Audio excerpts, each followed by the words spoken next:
we can universally affirm people, and that you don't have to be all these other things to support and affirm people. And I go back to that because I'm like, Tasha, that's why the book that you've written is so important, because now you give language to affirmation and affirming your body, and that allows someone like a parent who may not necessarily have the tools to be able to do that now have the tools to use your book to be able to affirm and celebrate and support their children.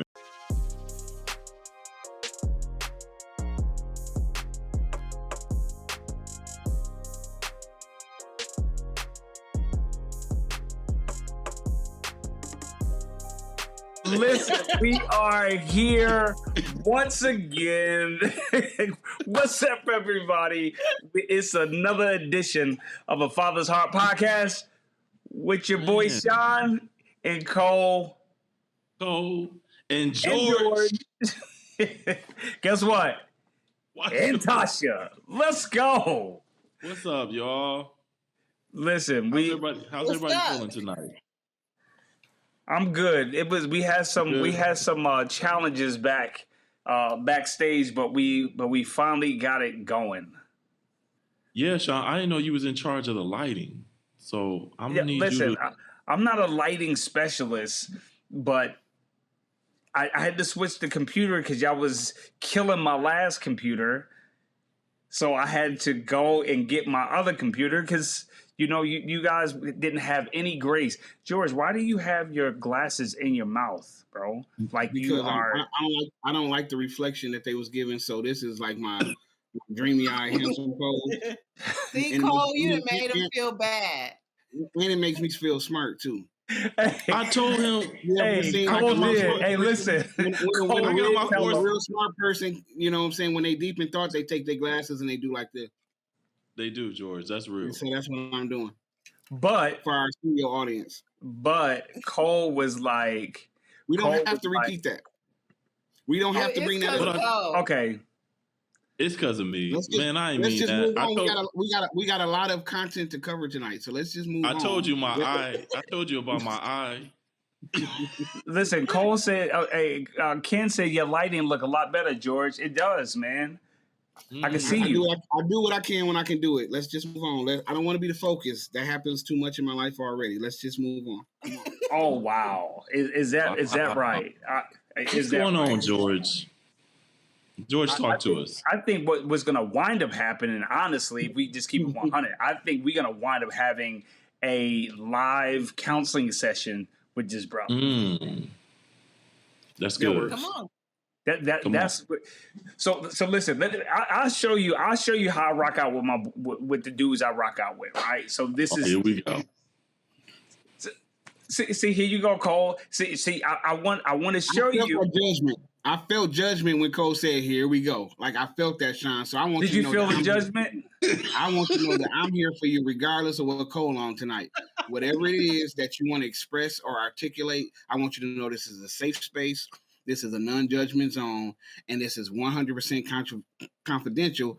I mean, in spite of the people that's going to be watching it and then replaying it. But go ahead, man. And it is not non-judgmental. What'd you say? That's true. We're going non-judgmental. Who's not non-judgmental? Cole is definitely not non-judgmental. Ain't none of you Negroes non-judgmental. I am non-judgmental. So you're supposed to be gracious. All right, hold up. Tasha, I got on, and the first thing my man said is I had on a Steve Harvey suit. Right. That's true. That's not judgment. My thing to you was that was accolades, bro. I was what you had. If you into Steve Harvey suits. That's true. But you're now, Shon, you know you ain't into no Steve Harvey suits. I used to. But word is bond. Right. Wait. When he say he used to, I'm gonna vouch for that. I've been around. When he say he used to be. Listen, I'm glad used to. Listen. That was huge. That was a huge part of my lifestyle. When I was working in the prison, like I used to have on a bunch of colors. You know what I mean? I had the pinstripe suits, All of that, like Do that you was. have Jersey, so pictures of this? he rocked the pink. He rocked the pink like Cameron. Like he got busy. I need Sean got pictures. busy. I need pictures. Yo, I need pictures. that was me. Like for real, that was me, man. That was me. So my wife. This was the thing that's crazy though, is that once I became an entrepreneur, all I started wearing was my own brand, right? And my wife used to be like, yo, okay, it's 2 years now, it's 3 years now, and all you do is wear all of your branded clothes. Like we can't go anywhere. Like if we want to be adults, bro, you don't have any clothes. And so I had to look honestly in my closet, and I had probably about 40, 50 suits, man. Right? I had about 40, 50 suits, and the rest was my own clothes. So I had to really take a look and make an adjustment. What you do with all them suits? Actually, I gave a lot of them away. I did. I gave them a lot, especially when I started swelling up. And not swelling up from lifting weights, swelling up from not taking care of my business, not living a healthy lifestyle. You gave him to Shrine Circus. Where did you give him to? Who did you donate him to? All right, we're gonna stay focused. This is not. Okay, See, yeah, you now you being judgmental. So, all right. So listen. It was an act of kindness. No, it was that was not an act of kindness. I mean, I actually wanted to hear if you was going to answer George's question or not. Yeah, no, we're gonna stay focused. We're gonna become serious. Like you did a random act of kindness. I'm trying to see who was the recipient. The recipient. That's true. That's true. And the recipients of it. And I just wanted to know, like, you know what I'm saying? Like, was it a soul? Like, was it? Oh, yeah, Universal Circus? That's what I'm talking. See? Yeah. Tasha. Are you talking about the black the circus that they... The one who talks about skin like mine and hair like mine and body like mine. Listen, we just trying to figure out if these suits went to a good home. A good cause like the Jabberwockies or... Yes. Like you... Did you say the Jabberwocky? All right, listen, man. All right, let's get serious. I'm really excited though, for real. Like I'm gonna get serious. I'm gonna keep you focused. Why I'm excited? Ask me why I'm excited. Why are you excited? Don, why are you excited? Because my sister is releasing and have released a new book. Hey, that's why I'm excited. Okay, that's why I'm excited. Man. I don't know why. You know what I mean? Right? Yes. Come on, Tosh. Congratulations. Thank you. You got to tell this us. Is number what, Tasha? 7. That's number 7, y'all. The number of completion. But we know you're not stopping, right? I mean, I don't know. When I feel led to, I write. That's what I'm talking about. So honestly, like tell us why you wrote this new book. What's the title and why did you write this new book, though? Okay, so everybody's body is different. And y'all know the other books all have like mine in it. So I decided to kind of like venture out and do a book because at first it was going to be called Body Like Mine. And I was like, I think I want a different title. And so because I did a different title, I found me a new illustrator. Oh, nice. It was me and a lady. She's actually from Hong Kong. And I found her on Instagram. She had heard about me. I was admiring her work because she did some stuff for Pepsi and some other kind of well-known names. And we decided to work together. And yeah, this is exciting. So this is completely out of my comfort zone because I had the other illustrator from the beginning since 2015. But why did you want to shift gears though? Like, what is this book about? Yeah. Okay, without offending anybody, the reason I think this book was important for me is because I wanted to send a message to my girls, but to kids in general about positive body image. Because we in this era and like I said, I am not trying to offend anybody, but all the BBLs and like people just doing so much to morph their bodies, and I'm like, why are we so unhappy with who we are? And I mean, people out here spending cash money to look completely different from who they are. And I was like, nah, we done talked about the hair, the skin. We got to talk about just being happy with the whole package. I get and, that. and that's what it's about. Can I say something? And it's kind of backtracking to something you said. You was talking about how all of the previous ones had like mine, and this was the one where you decided to kind of venture out. And then you said something that's very important. It's kind of important to me personally. You said that you ventured out of your comfort zone. And so everybody know my brand is Reimage, and I've done like the bookstore Reimage books, and I try to put Reimage in everything. But like I feel like everybody has points in a life or career or whatever where they transition, and sometimes it is transition or evolve, whatever terminology you want to use, and sometimes it is kind of difficult. So what gave you the courage to say, even because you established, right, you are a best-selling author, very successful in different things like that. People say best-selling author a lot, though. No, she legit though. Like we all know that. What do you mean legit though? Because people say best-selling author. People say that, you know what I'm saying? You mean like to use the term loosely, Shon? Not you, Tasha. No, I know you don't mean me, but I mean you mean no. But you throwing off. You're not even letting me finish my question. You're interrupting, Shon. You're being rude. And no, I'm being very intentional. I don't want you to say anything, Tasha. But I don't want you to say anything in the middle of my question. That's not right. So what does legit mean? Like, what does a best-selling author mean when you're talking about her? She sold more than other people. Other authors who just say it for social media presence and different things like that. Can I? Go ahead.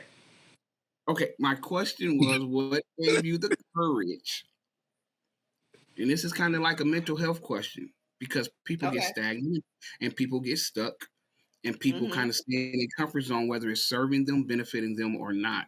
So what gave you the courage with already having this established brand to mix it up, to step out, or to take a risk? What was like the driving or the primary force that allowed you to do that? I think a few things. I wanted to prove to myself more than anything that, because so when people see my books, one of the first thing that they recognize is the illustrations. And then when they read it, then they of course they tell me like, oh, I love the story. I love how you rhyme the words, blah, blah, blah. Your story helped my daughter, my son, whatever the case may be. But I think part of it was I wanted to prove to myself that I can still create the same amount of buzz, I guess, with a completely different title and illustrations. Like, I want to kind of prove to myself that I got this writing thing down, and that these books weren't good just because of the illustrations, but because of the entire package. So I'm like, let me venture out and do something different and see if I can still get the same results that I've gotten with the other stuff. So, so I guess it's me trying to prove to myself, I get it, and I'm conservative, right? Like I've had some success, but I know that I've kind of staunched myself from not just jumping out there. And even though Shon was rude to me earlier, he was actually the first person that taught me about taking risk as an adult, like many years ago. And I'm talking like 10 or 12 years ago. He would say this thing about like jumping over the chicken line. You know what I'm saying? And it was just about like, he taught me about taking risk, and like, he helped me, but like, I don't know if it's like my makeup or whatever, but like, I don't like to fail. I don't like to lose, even though I know that is a part of success. You know what I'm saying? And so like, whenever I see somebody like yourself who is very much established, like jumping out there like that, I just admire it so much. And I just kind of be wanting to know what was the thought process or what was the thinking behind that, because I feel like people should always have risk taking as a part of their success story. So that's why I wanted to ask that question. I appreciate you. Thank you. So can I say something? Can I say something? My point of why I kept asking you that question because I really wanted to highlight Tasha's accomplishment, that she is not a self-proclaimed best-selling author, that she is a legit best-selling author, that people across not only the country, but across the world bought her books. And that is not something that people say, but something that she earned. And so that's why I wanted you to really drive home the point is that here's this sister who we know who's definitely humble, who have earned the right, to be highlighted, to be lifted because of her amazing work. I appreciate that. Yeah, I need to practice saying it more because I'm uncomfortable saying any of that. I know you are, and that's why I wanted you when I was saying don't say anything because I know you would try to downplay it, but no, it's important, especially it is important for people, for people of color, right? Especially right now, to see for my daughters, for young women to see like, yo, you don't have to sell your body. You don't have to expose yourself. You don't have to go the traditional path to be an animal, right? To do amazingly well. Most people, they would see you, they wouldn't even know of your accomplishments because you are so down to earth. You are mom first, and what I see is a dope wife, and I know your husband. So I just really wanted to take this moment, like for real, to highlight your accolades, right? The stuff that you have done, the things that you have accomplished. And I know April, or was it March, was Women's History Month, or whatever the case. We didn't have you on in March, but we have you now here in April. Yeah. And so that was my point, man. I wanted to definitely highlight the amazing work that you have done, and I'm honored, right, to rock Absolutely. out. Yeah, and I just want to add to that. I just want to add to that. Next time, say that on your segment. Don't interrupt mine to say that. But I agree with everything he said 100%. Like 100%. Like God bless you. God bless you. God bless you. Yeah. So my one of the things that George mentioned is that how some people struggle with taking risks, right? Mm-hmm. And so I want to highlight that point is that everybody is different, right? And we know that everybody is different, but you have people where their makeups is that they are more conservative. And one of the things rocking out with George is that I didn't want him to look at what was naturally his makeup as a bad thing, right? Yeah. Because my wife, for real, my wife is more conservative. And me, I'm real gung-ho.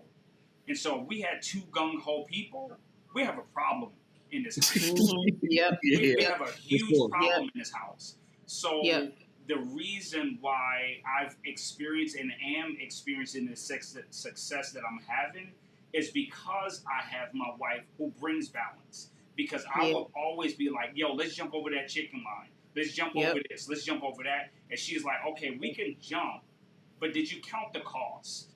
And so a lot of times, go ahead, George.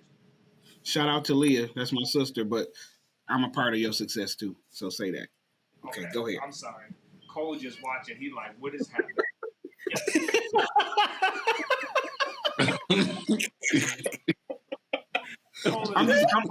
I'm saying, give me my flowers while I can smell them. That's what I'm saying. But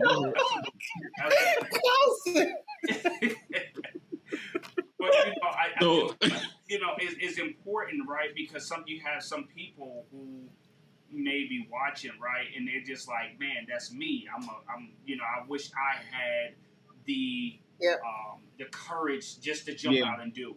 My thing is like, yo, you don't just jump out and do. Your superpower is your ability to contemplate. Your superpower is the ability to think things through. So just because you see other people just jumping and going, that's their superpower. But but you best believe that there is somebody on the other side that's reining them in to slow them down. And if they don't have that in their lives, I guarantee you'll see a train wreck. Yep. Because we talked about it all the time. Absolutely. I am definitely I go at it and think about it later, and Virgil have to tell me like slow down. And absolutely. So yeah. So Cole, what is so talk? Dope. Yeah, I got it, Shon. You ain't got to leave me. I got it.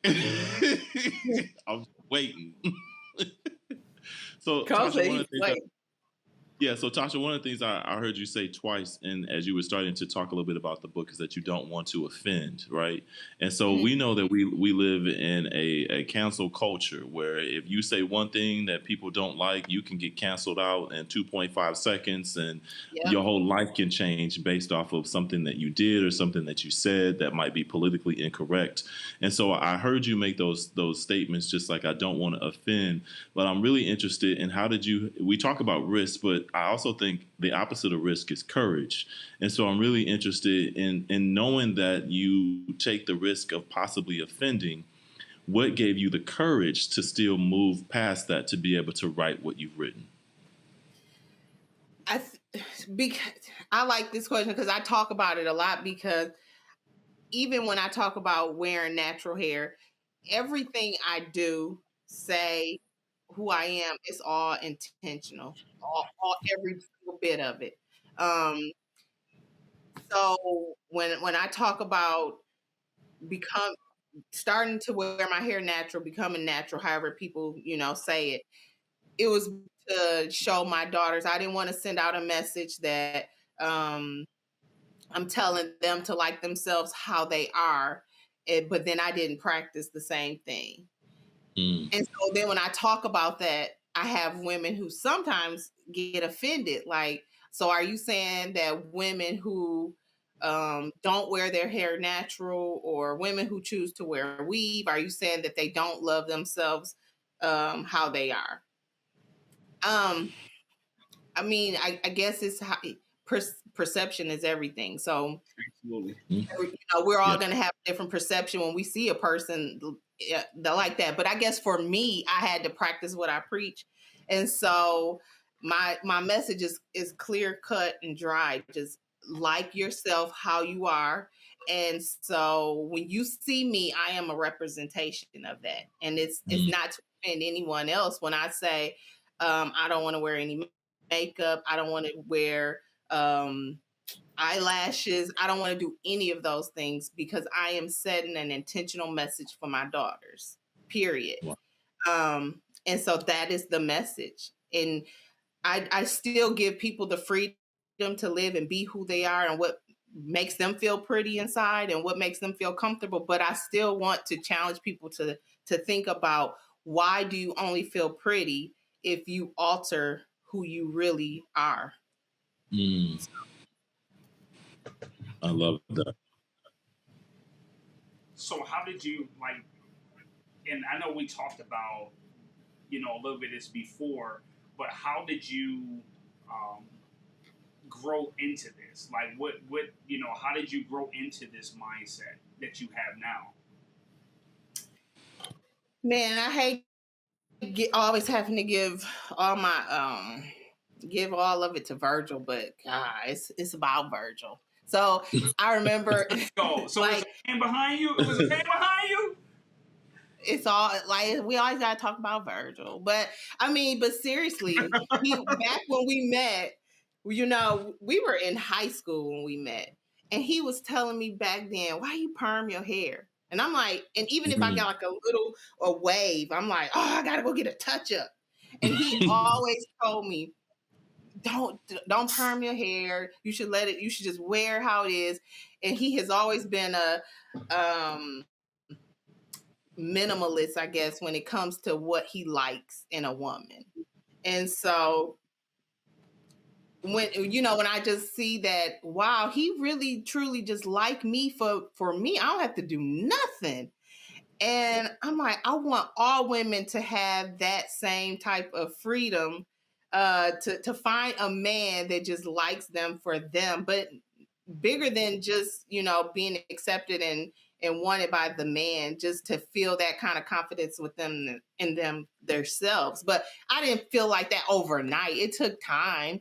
But the main thing, it was having someone to tell me, oh, you look good. And I'm like, oh, I look better than her. And she got the whole, her hair done, nails done, this done, that. And I'm little old me with none of that. And so it started from that, to be honest. And just going out and really, like I said, just being intentional about, I don't want to take 3 hours to get ready to prepare myself and then have to come home and take it all off, and then Virgil looking at a different woman. I want him to see what he has. So. And I really appreciate you saying that. And I almost made a Facebook post today and I didn't, but I carried it with me. And the statement I was going to make, it's really hard to be yourself if you always play pretend. Yeah, yes. And I when you share that, that really speaks to me, because I think that's part of the importance of your book too, is to really help moms or anybody who's a caretaker of someone, to help them feel good about the body that they have, and that they're enough. And I don't think that there's enough messages out there that really support this idea that you can be enough simply by just being you. And so I think that to hear that you're having the courage to tackle what society now is just pushing down our throats, and so many apps to change my hair color, to change my facial.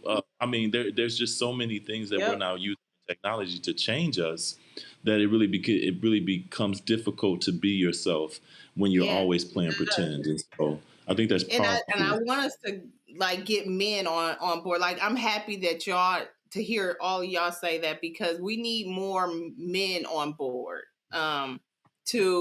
Because I will say, and of course, I'm married, so the amount of men who approach me or try to talk to me is not important. However, I still have to make a note that when I decided to go natural, the amount of Black men who approached me, it decreased significantly. And then I had men from other races try to talk to me more. So I got a ton more attention from other races once I decided to wear my hair natural. Yep. That's really interesting.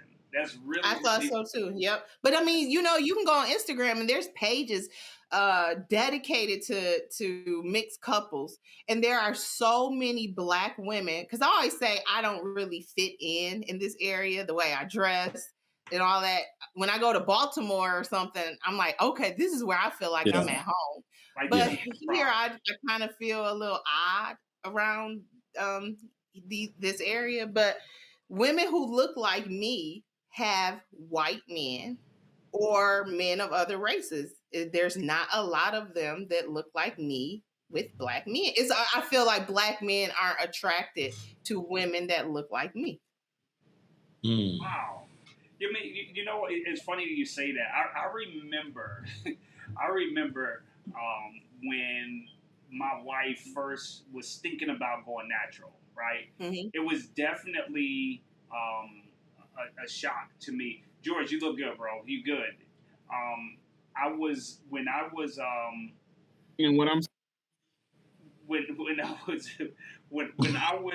my wife, yo, George is all he messing me up. Yo, don't worry about it. Yo, that's just behind the scenes, baby. Live, you look real good, man. Stay focused. So he panicking over there, man.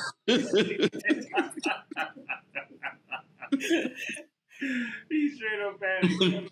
But listen, when she started thinking about going natural, she did bring it to me, right? And she showed me a video. It was a movie where the lady came out the bathroom or something like that, and the dude back was turned, and he turned around and he saw the girl for the first time. She had a natural, and he responded the appropriate way. You know what I mean? But she was trying to look and see how I was going to respond. And I'll be honest, at first I was a little skeptical, and that's crazy, right? Because I know that for me to be skeptical, I had to be brainwashed that straight was right, right? That straight was right. And once, she decided to go that way, I supported her. And now, like, honestly, I love it. I love everything about it, but I will say that I was nervous at first, and that was part of the brainwashing, where I thought that her hair had to be straight, or woman hair had to be straight in order for her to be beautiful. So, man, that's interesting that you mentioned that, Tasha. It's also funny too, right? Because I recognize, and this is going as cliche, or maybe it doesn't have much meaning, but it has meaning to me.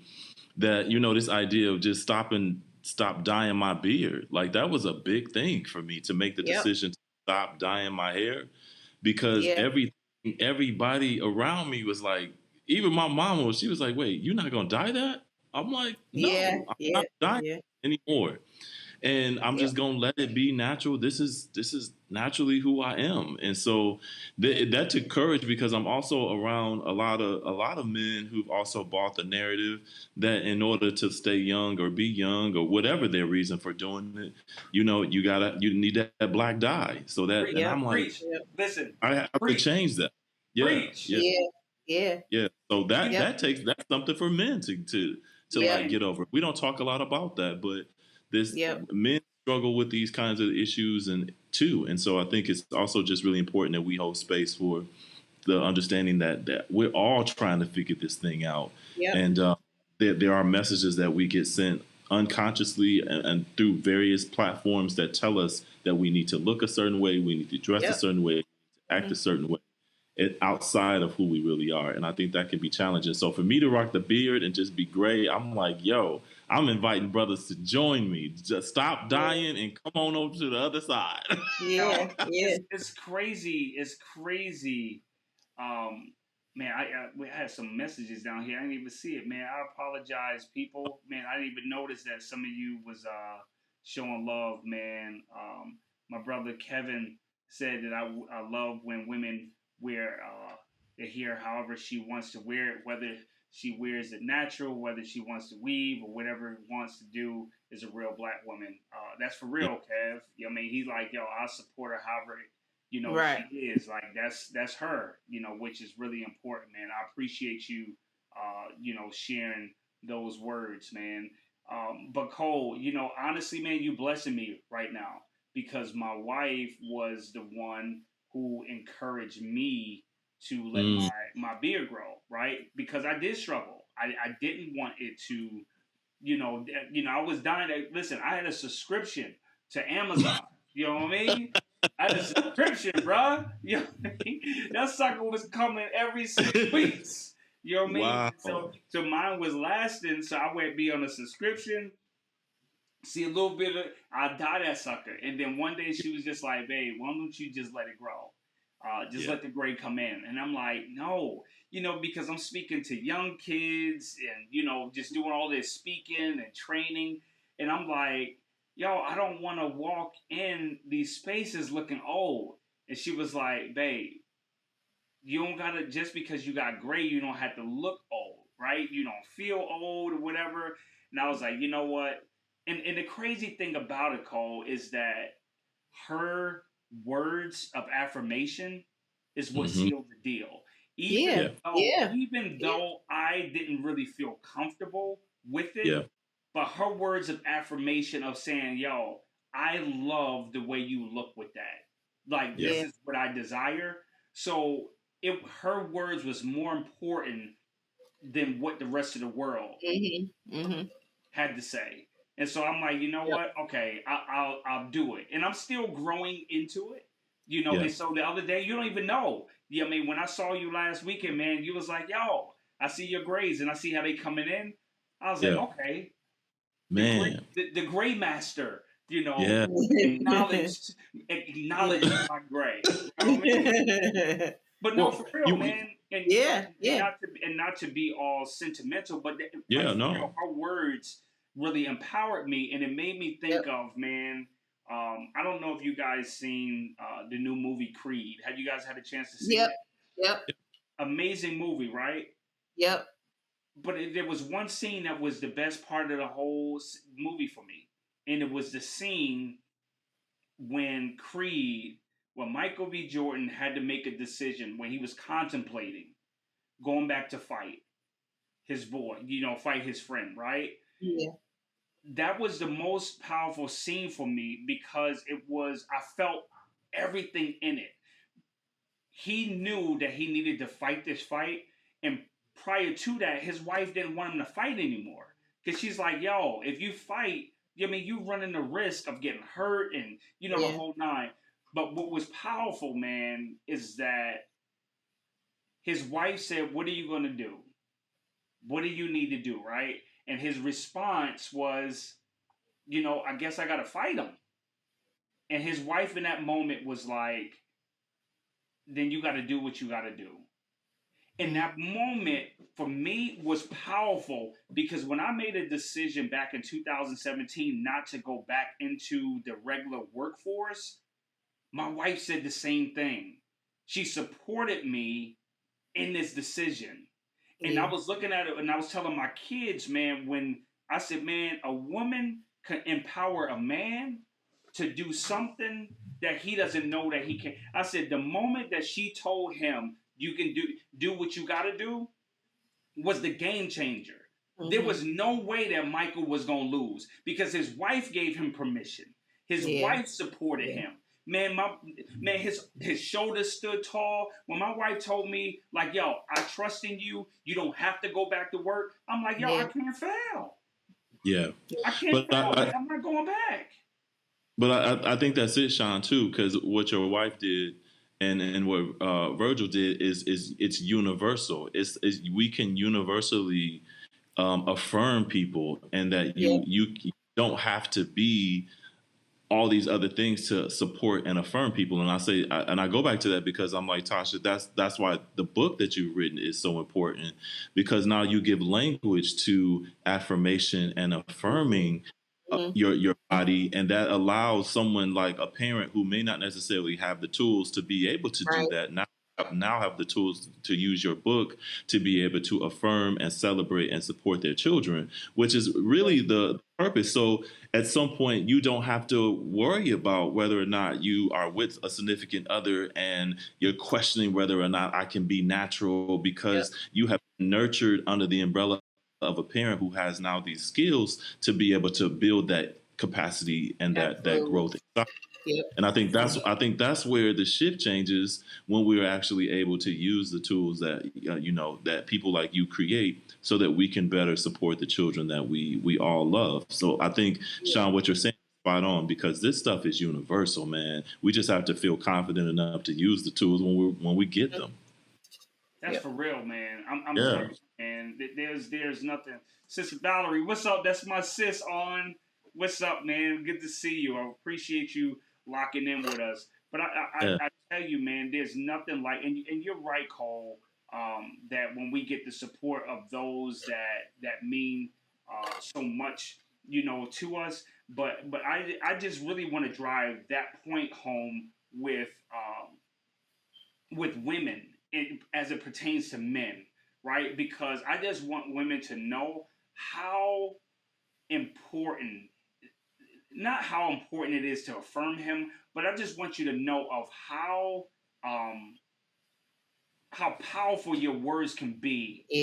Cause a man to arise, right? You know what I mean? Especially when he's out in the world and he's feeling the pressure of the world, of how he has to perform this way and perform that way.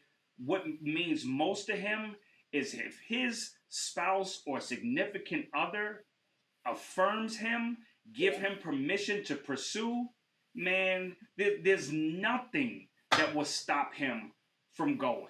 Right? Like he would be he would shoot all day long and miss.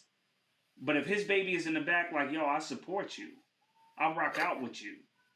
I'm telling you, it's a game changer. I was on the phone with a dude today, man. Guy who would come to my groups. And Cole, you would have appreciated it, man. This dude, man, he cried, and I recorded it, and I asked him, "Can I use it one day?" And I don't know when I'm gonna use it, but he started to talk about this dude, 50 years old, and he cried on the phone when I was talking to him, and he said he came to one of the groups. He's been coming to the groups for the last 3-4 weeks, and a few weeks ago, the guys in the group, Cole, spent so much time. Tosh, you would have loved it. They spent so much time with this dude. He was hurt, like straight up hurt. And these dudes changed the discussion. And one of the facilitators said to him, "What do you need?" Right? He kept on talking, and they stopped, and he's like, "What do you need?" And he kept on talking, and he stopped him. He's like, "Brother, what do you need, and how can we support you?" And he said when he heard him say it the third time, he said it was the first time he really felt like he was being listened to. He poured out. Man, he cried on the phone today. He said, "Man, I've been searching for." He said, "I didn't know what I needed." He said, "But I realized that I miss a father that I never met. And those men that night touched parts of me that I didn't know that needed to be touched." Yeah. Man. So 50, matter of fact, he's 55 years old with kids. And he's like, "Man, I needed it." He said, "Man, I didn't know that I really longed for another man to speak into my life." He said, I really missed the aspect of my father being present. Yeah. That's real. It is real, man. It is real. Yep. It is real. So, yeah, man. We got work to do. Yes. Wow. Well, man, Tosh, thank you for jumping on again with us. Can you tell everybody who weren't in the beginning with us, the name of the book and how might we be able to reach you or to sell, pick up, purchase the book? Can you, just. So again, it's the new book. Look this way. Everybody's body is different. And you can get it on my website is the number 4 Kids Like Mine. And then actually it should be available on Amazon next week. But yeah, you can get it directly from me on my website starting now. That's where we want them to get them from. We want them to get them from your website. We don't want them to get them from Amazon. We want Kids Like Mine. Yeah. That's where we want you to go. So matter of fact, I can put it. My boy Ken, won't you put it in the chat for us for kidslikemine.com. Yes. So yeah, man, I appreciate you always coming on, Tosh, and I appreciate y'all and supporting me and listen, what they say, bigging me up because I'm working on it. I'm working on it. Hey, we with you. So Tosh, you got a legit or not legit? I do. Uh-oh. I do. What you got? So, legit or not legit? Should we be posting our significant others on social media? And if we do not, does that mean that the relationship ain't what we think it is? Ooh. Does social media legitimize relationships? Ooh. What y'all think? Because you got some people out here who like to keep their people. She's always coming with something. No, because they like to keep them a secret. They talk about how they don't want people in their business. But I mean, is it really legit if you're not putting them on social media? Well, I just read this. Cole, you stuttering. I was about to say, Cole. No, because I read this just a minute ago and it caught me off guard. It says a private relationship means nobody knows y'all business, but everybody knows y'all together. Don't get it confused. And I was like, oh. So part of me wonders, is that, should you be sharing it? My relationship is private, but I don't post it on social media. But if we together, everyone should know that. So I don't know. I tell you mine. I mean, but no, Cole. No. You always trying to get out. Well, no. You know what? I'm gonna take that back because you've been good. You've been good, Scott. I have. You've been good. You've been giving. So I'm gonna stay in there That's till you give an answer though. But you gotta give an answer though.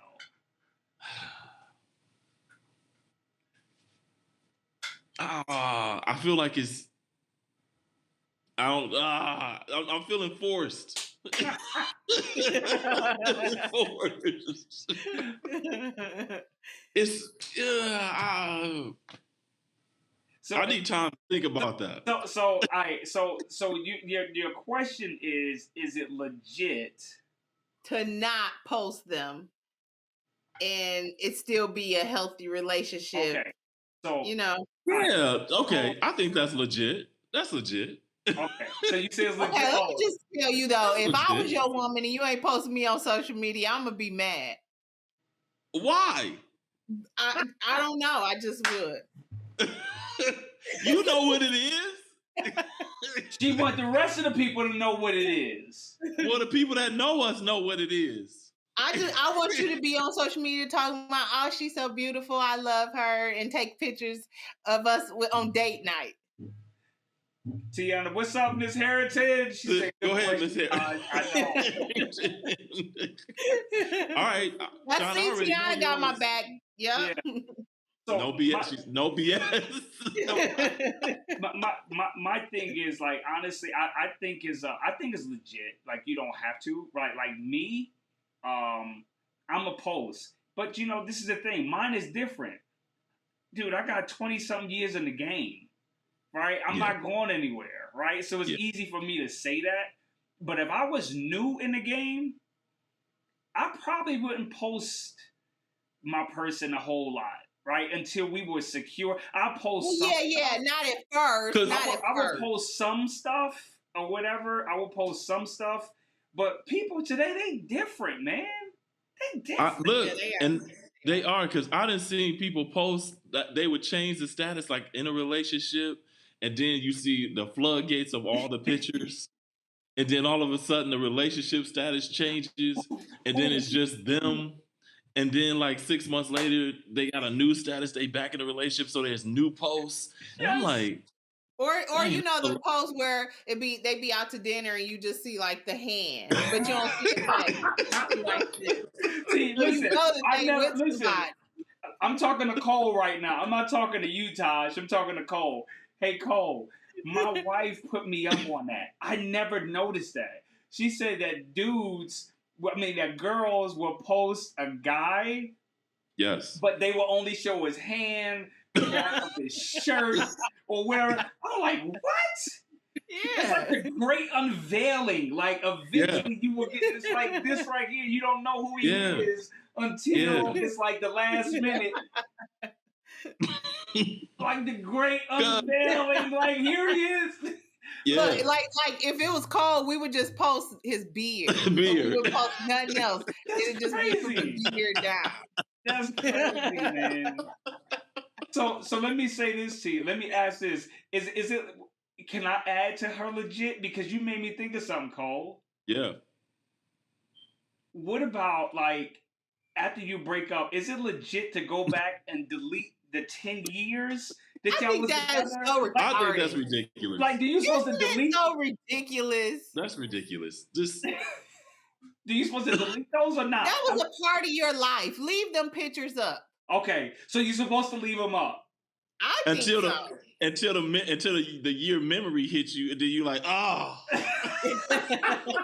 Or until your new boo tell you to take the pictures down. Yeah. So it's real. You might have to put them in the archives. But should they be able to tell you to take that down? Oh, listen, I don't want my man having pictures of him hugging and kissing all up on some woman, and then me and him now here go out. So you see the 10-year of him and her, and then here come me and him. Oh, the pictures got to go.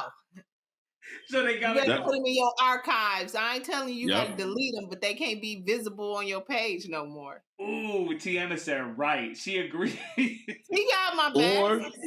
Or what you can do, instead of going through all that, take pictures and frame them in your house. You ain't frame what in your house? You can frame the experiences that you have with your significant other. Frame it in the house. put it in. It becomes more intimate. It becomes more intimate, and then if the breakup happens, boop boop boop, box them up. Take them off.